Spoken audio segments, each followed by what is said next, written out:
Welcome to today's edition of Distinguished Gents TV. I'm Chris Jackson. I'm here at C.D. Moody Construction. Today I'm sitting with Mr. C.D. Moody himself. Call me David. Mr. David Moody himself. Just call me David. Just call you David. No Mr. No Mr. David, okay. Just David. So they're sitting with David, and we'll be talking about some of the interesting things of his history of C.D. Moody Constructions and some of the interesting things he's done in his life, but also his story of overcoming some of the unique challenges in his life. So, welcome. Glad to be here. Thank you. Thank you for having me. Thank you. Especially to be on Distinguished Gents. You know, that's at my age to be called Distinguished Gents is, you know, I like that. Well, thank you so much again. You know, we do our best to make sure we find some of the premier individuals in our community. And it was a pleasure meeting you a few months back, and I can't wait for our readers and our listeners to have an opportunity to hear your story as well. Well, I really want to thank you for having me, but more importantly, I really admire what you guys are doing with your magazine. I always enjoy watching that next generation who has dreams and go for your dreams, because that's what life's all about, is to go for your dreams. Awesome. Thank you so much. Question, do you want me to look at him or the camera? Both. Okay. No. Okay. So, your story of entrepreneurship, you know, one of the key focuses of Distinguished Gents as we talk about entrepreneurship. Tell us about your story of entrepreneurship and how you ended up going that route. Well, you know, it's kind of interesting. I'm one of those folks that kind of fell into entrepreneurship. And what I mean by that, well, I think first let me say this. I'm one of those folks that's very fortunate to actually be doing what they wanted to do when they was a child. I used to take Lego building blocks and build stuff, but I always thought I was going to be an architect because I admired the guys. You got to remember, I'm 60 years old, so I grew up in the 60s. And I grew up on the south side of Chicago, and then I moved to Ann Arbor, Michigan for high school. But in Chicago, the older boys were taking drafting classes, and they would carry their little drafting boards. And one of my neighbors used to show me some of his designs and different stuff, and I started thinking about the Lego building blocks, and so I kind of put all that together and actually went into architecture. But I came to Morehouse, finished Morehouse, then I went to Howard for architecture school, and I started work for Bechtel Power, one of the largest engineering construction companies in the world. Got married in 1982. 1983, I decided, hey dear, we're gonna move away because we're living in Ann Arbor. Her parents lived 2 miles to the right, my parents were 2 miles to the left, and we were getting so much advice. I said, baby, we're gonna leave. So I brought her to Atlanta, and this is how I became an entrepreneur. I came to work for this small company. My wife and I both left great jobs. And I told her, don't worry, this is going to be a great move. I got this covered. 2 months after getting here, that company goes bankrupt. Wow. Now I got to drive home, been married 9 months, and tell my wife, you know that idea of quitting our great jobs? Well, I don't know if it's a great idea. I now don't have a job. So I'm out of work. So I started working for small construction companies for about 4 or 5 years. And we were so broke. We just didn't know how we were going to pay the house note, car note. I mean, we were struggling. And then we had 2 little kids come along. And finally, we decided we're so broke, we don't have nothing to lose. And I went in business for myself. So it's kind of one of those deals when you don't have anything to lose, it's a lot easier to go into business than when you've built a career and now you got to be responsible for your own payroll. I was able to borrow a little money, about 3 or 4 grand, and got my first little contract, and as they say, rest is history, but I really didn't have anything to lose. Gotcha. And that's how I ended up becoming an entrepreneur. Well, it sounds like you had that traditional start with a lot of us in entrepreneurship where we kind of forced into it and we kind of find our way along the way. What were some of the unique challenges early for you in starting your own business? Well, like most of us, I was never a vice president or a president of a company, so I had no idea about running a company. Secondly, like most of us, especially in my generation, I knew no one who looked like me that ran a construction company or architectural firm. So I had no role models. I mean, I knew of Herman Russell, but I didn't know him. So I didn't grow up with anybody who ran a business and made payroll. So the challenges was just knowing what you didn't know. Right. And just stumbling along the way and just the mistakes, not giving up. I mean, because it takes a while before you make it. But one of the things I think that really kept pushing me was I had a wife and 2 young kids. I had to make it.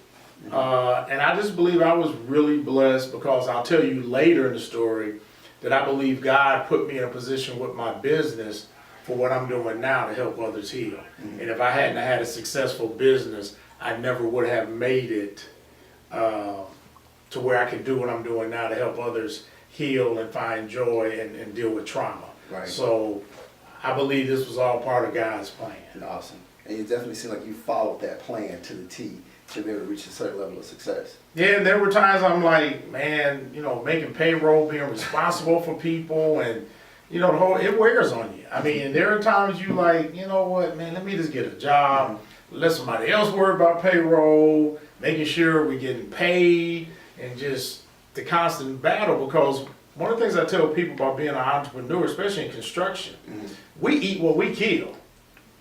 Now, it's a little different if you sell widgets. You know what I mean by that? If you sell a product that once people start buying it, it's just reoccurring income. But in construction, when we finish a project, we got to find another one. Right. Then another one. So, and we might bid 30 jobs before we get one. So, being an entrepreneur, you really got to understand most of the time you eat what you kill. You know, I have a good friend of mine, he always says, I'm only as good as my last contract. That's right. So, you mentioned having started a business while raising a family. What would you say to somebody right now who's in that position, wants to start a business, but they have a family? What couple of pieces of nuggets would you give to them? This is very important that I believe. One, your spouse has to be behind you, male or female, whoever, whether it's a woman going to business or a man going to business, your spouse has to be 100% behind you. But you cannot put your family second. My family was always first. Even though I worked hard, I made sure weekends and things like that, I spent with my children. I was home for dinner at a reasonable time.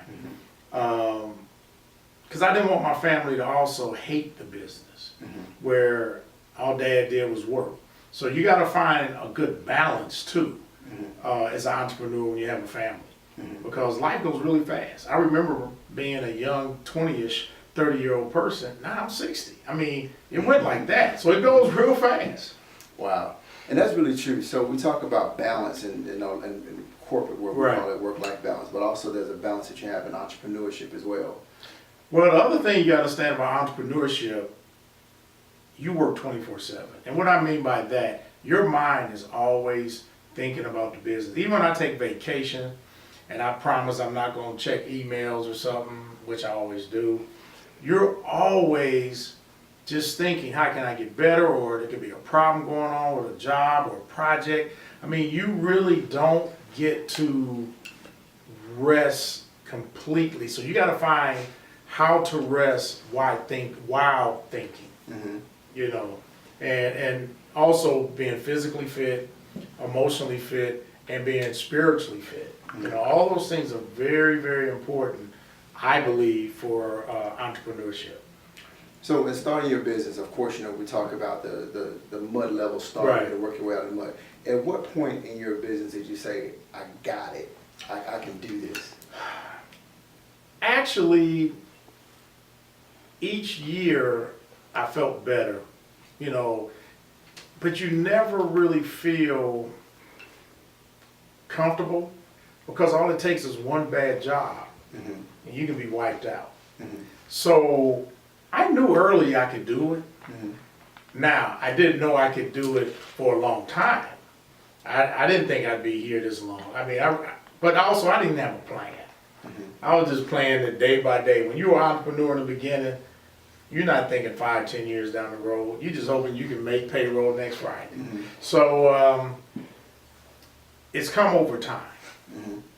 So in your career, you worked on some pretty fascinating projects. So you worked on the Atlanta Olympic Stadium. Right. You worked with the airport. I see you've done some work with the new Coca-Cola Center as well. Right.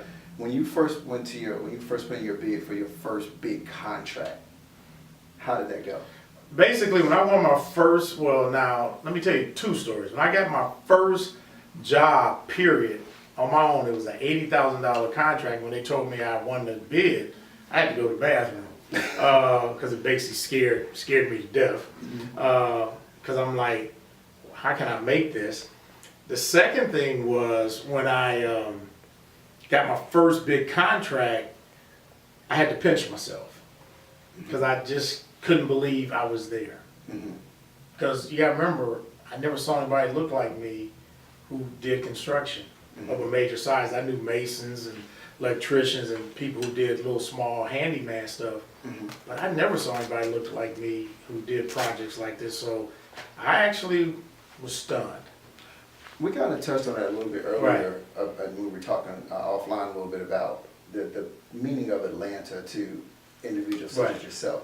Can you just talk about that a little bit, the importance of Atlanta? I think Atlanta is the only place I've ever seen that I could be doing what I'm doing. And what I mean by that, Atlanta didn't guarantee you success. Atlanta guarantees you an opportunity. It's what you do with that opportunity. So I will always be beholden to the city of Atlanta. Atlanta will always be home. Both my children, who are now in the business, were born here. And my grandmother's from Social Circle, Georgia, so I consider myself a Georgia boy anyway. But I just really feel Atlanta's a very, very unique place to where the opportunities are unbelievable. But you have to make it happen. Nobody can guarantee you success. Atlanta just guarantees you an opportunity. So, and keeping it with the theme of success, how do you define success? Now, you know, it's funny. Success in my 30s was one thing. Success in my 40s. Success changes with age. Okay. Success to me now is being able to help others. This isn't about money. And I think people will find as you age, money is the least of what you need. Especially as you age, you realize how little you need to be happy. And what I try and tell people, build wealth, not material things. Those are two different things. Now, there's nothing wrong with having nice things, you know, but don't spend all your money trying to accumulate things. Invest in real estate, stocks, your family, your business. You know, build things that you can pass on that will continue to grow. You know, invest in scholarships to help people get educated. Invest in programs that help people, you know, go get back to work, the homeless, whatever it might be for you. Those are the kind of things that I find are very important to give back. Because at the end of the day, my dad says this so well, and I always remember it. He says, son, nobody's getting out of here alive. You know, so what that really tells you is that all this is temporary. Money's temporary, all that's temporary, is what we do on this journey that matters to help others and instill hope in others. But that's a 60-year-old man talking now. When I was in my 30s and 40s, man, I wanted new ride, you know. I've been down all that, so I want to try and hopefully help those who are younger realize you're going to change with age, and don't get twisted and caught up in material things, because at the end of the day, you're going to learn how important it is to be loved and have help, have your health, be able to do things for others, and you really need so little to be happy. Wow, that's powerful. Yeah, but it's Very true. powerful. So, in your book, an awesome book we have here, Fighting Through the Fear, My Journey of Healing from Childhood Sexual Abuse. Right. So you had a situation early on in life, Right. but it affected you for most of your professional life. Well, it's affected me my whole life, but I buried it. I happened around 9 years old in Chicago. It was a male babysitter who had sexually abused me, but in the 60s, man, you didn't talk about nothing like that. You just buried it. Now, I was fortunate enough that at 14, we moved to Ann Arbor, Michigan, so I left that environment. Unfortunately, so many sexual abuse survivors are stuck in that environment, so they're just tormented for years. And even if they're not being sexually abused, they still got to see the abuser, and it just keeps triggering it. Well, finally in 1992, I had never told anyone. I had planned on dying with this, especially as a heterosexual male. I'm like, I'm not telling nobody that. Right, yeah, of course. So finally I told my wife, because we found out about a friend of hers, and I just blurted it out. I was 36 years old, and I thought everything was fine. I'm like, okay, that wasn't that bad. Well, about a month or two later, I kept feeling out of control, like, man, something's not right. Next thing I know, I'm calling 911 from my car because I can't breathe. I'm thinking I'm having a heart attack, and I'm actually having a panic attack. Well, what had happened in reality is I went through counseling to figure it out, because I still hadn't put what happened to me 27 years ago was causing this. I thought it was because my business was 4 years old. I'm trying to make it. I had just left the White House for an award. I had just got the Small Business of the Year award from the Atlanta Chamber of Commerce. So I'm rolling, things are, so the other reason that I tell that story, that life changes quick. Right. Life changes on a dime. And this was something from 26 years ago. So anyway, I go through that, and then I go to the doctor, and he says, oh, you just stress from your business, give me some pills, you'll be fine. Then about a month or so later, and my wife's mother's dying of a brain tumor at this time. And my wife's a registered nurse, so she's dealing with that. She's trying to help me. So finally I go get every test there is known to mankind, because I'm like, something's wrong. Because I'm having these episodes. And never once did you connect mind body. Never. And then I had basically a complete nervous breakdown. My body just fell apart. And fortunately, somehow we talked to a psychologist and we put two and two together. But it still was a heck of a journey. But I still didn't speak about it publicly for another 20 years. Because I still wasn't prepared. Sexual abuse is something where the victim always feels it's their fault. Low self-esteem, which I had, but I would push through it. You're embarrassed. What will people think? And the other thing is, you got to think about, in 1992 when I finally said it, no one talked about it. Right. Or if they said it happened to them, they didn't talk about having panic attacks. I mean, I suffer from post-traumatic stress syndrome. So I have triggers that make certain things react. So I realized there was no one who talked about what it's like to live with anxiety, PTSD, and still be happy and enjoy life. So finally, in 2012, I decided, you know what, I built my business, I'm successful. There are a lot of people who are suffering, and they need to know they're not alone. They need to know that you can still have an incredible life and do great things regardless of what's happened to us in our past. Because many people suffer from many traumas from childhood. And I started a website called moodyspeaks.com, and it's been read in over 115 countries. I speak all over the place. I'm always getting someone who whispers to me. But when I really knew this story was important, I had a guy come see me once, and we weren't super tight, we just knew each other. And he said, Dave, I just want to talk to you.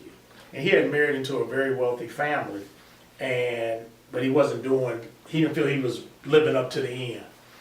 And I shared with him what happened to me as a child, but I also shared with him about the panic attacks and getting through that. My story. I told him what was going on. And then he did something very interesting. We talked, and he left and said, thank you. And I just shared with him. I could sometimes tell when somebody needed to hear my story before I went all the way public. Well, he calls me the next day, said, man, thanks, you saved my life. And I just kind of went, yeah, right, okay, I'm glad you're right. He said, no, you saved my life. I was going to kill myself that night until I talked to you, and I realized it would be okay. And that's when I realized the damage that is done to people for many different things.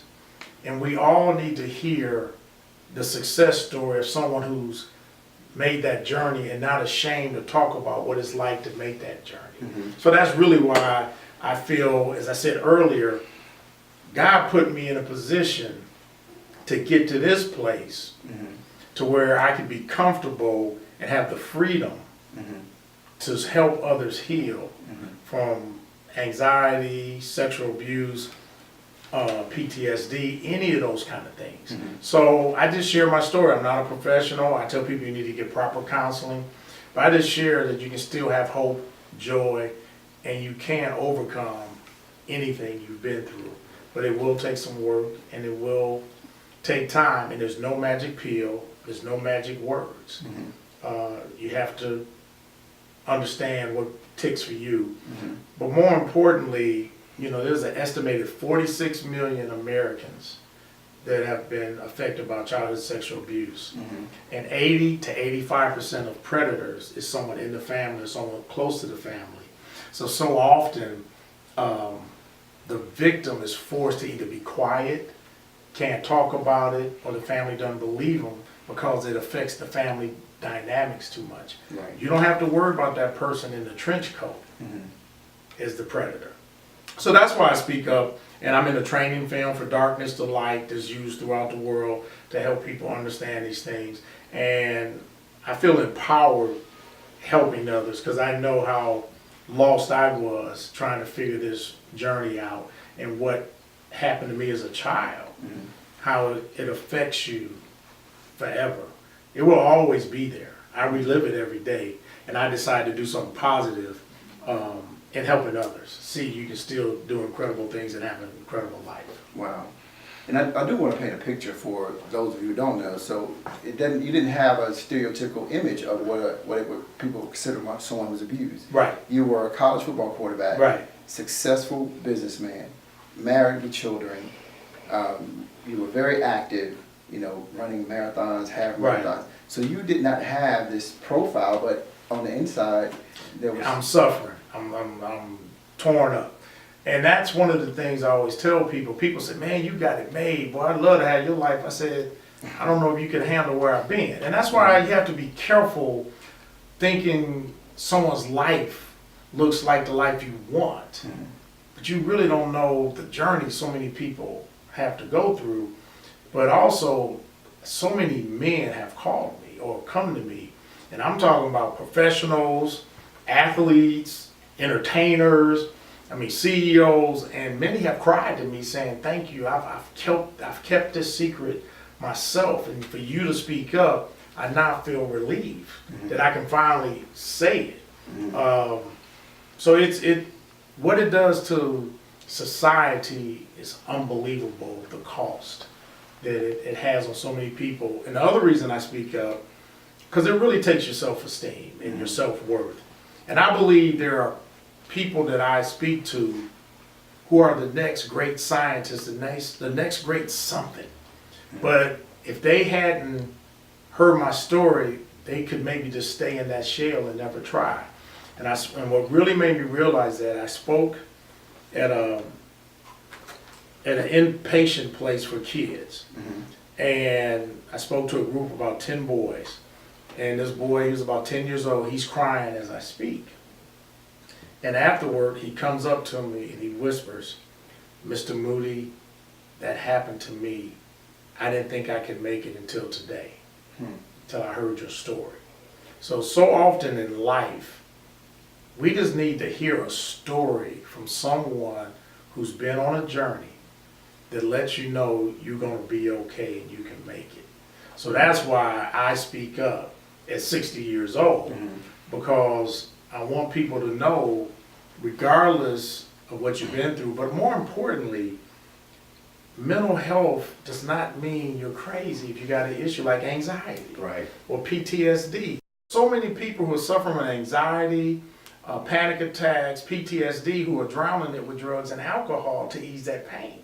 And I understand it. I did mine with staying busy and athletics and hiking and keeping my motor running. But so many people, and I understand it, so I don't talk down or say you're weak or something.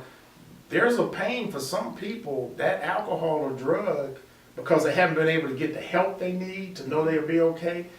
That's what kind of eases that pain, just temporarily. But it's still there. So that's why I speak up. And also get us to stop being afraid to deal with mental health when it comes to anxiety, PTSD, and panic attacks. Because they can be created from many kind of traumas. Mm-hmm. You know, I've heard it said that your story is not for you. Right. It's for someone else. Right. And if you don't ever share your story, that person will never receive the healing that they need Right. from your story. And then also the other thing I heard you say in your message was that you found the blessing in your situation. Right. A lot of people will focus on the negative. You Right. found the blessing in that, and that's what you took from it. Well, you know, the easy thing, and there are times I sometimes go, yeah, I should have just did that. The easy thing was never said nothing, Mm-hmm. kept this to myself, Mm-hmm. and nobody would have known. But then I think about all the people I could have helped Mm-hmm. that I didn't when I needed help. Mm-hmm. There was none, you know, to see. So that's what I mean. God's put me in a position with my business for this moment, for this Mm-hmm. time. And I will spend the rest of my life doing this. Would you say you found your life's purpose? Yeah, I always tell people that construction is my passion, helping others heal is my calling. Okay, that's great. Yeah. So, in your book, you say that you wrote your lessons that you learned your first 10 years of business. Right. Has that changed now? No, my lessons haven't changed, but you know, I used to didn't understand why I still feel very young, but I used to think people at 60 when I was in my 20s and 30s were over the hill. But there's a beauty about aging if you're active. See, I believe that I will age, but I will never become old. There's a difference. Because I know old young people. Right. I mean, I'm planning now for a 7-day rafting trip down the Grand Canyon. Yeah, so I'm hiking because I got to hike up 4,200 feet the last day. So I always try to find things that really push me. So I can stay, what I say, is young and active. But the beauty of aging is you realize how little you need to be happy. You realize love is so important, giving love and receiving love, healthy love. For me, I love nature and outdoors and hiking. I love that people want to be around me, not for what I have, but for who I am. My children still like being around daddy. That's good. You know, they don't live at home. They don't just come around me just for money. They like being around me. So those are the I love photography, and I love helping others heal. So as you age, your top 10 things really change. You know, when I was first starting out, I just wanted to make ends meet. You know, I was just hoping I can make payroll and business would keep growing. You know, now I'm getting it ready for the next generation to take over. So it's a whole different mindset I have now. So, but my top 10 things from when I first started the business have not changed. But the other thing that I think is important is that I've learned not to worry like I used to about tomorrow. I used to worry about, okay, what's going to happen tomorrow all the time. That was that thing. Now I'm just kind of like, it is what it is. Yeah.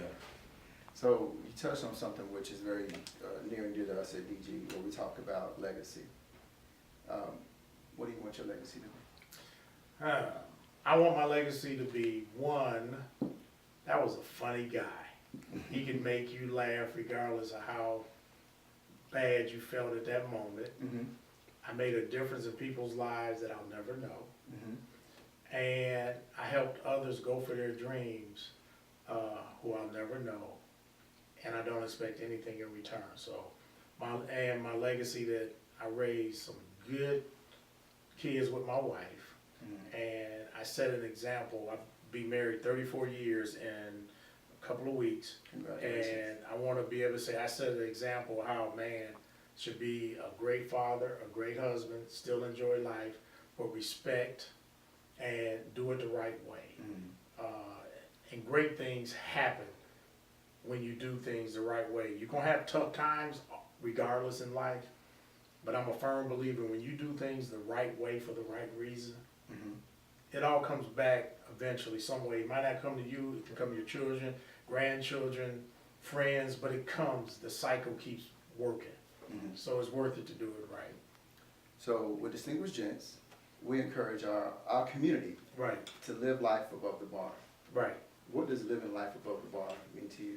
Well, above the bar now is just being able to get up every morning and still being able to go hike and all that. So, you know, you got to remember, I always tell people when they ask me certain questions, I'm 60 years old now. Right. So getting, you know, so above the bar is just being happy, getting up, doing what I do. But I think being above the bar means don't leave anything on the field, as they would say in football, or in any event. You know, here's how I look at that. Don't one day be sitting in your rocking chair going, I wish I would have tried. You might not always be the best at what you're trying to be, but as long as you give your best and never quit, that's living above the bar to me.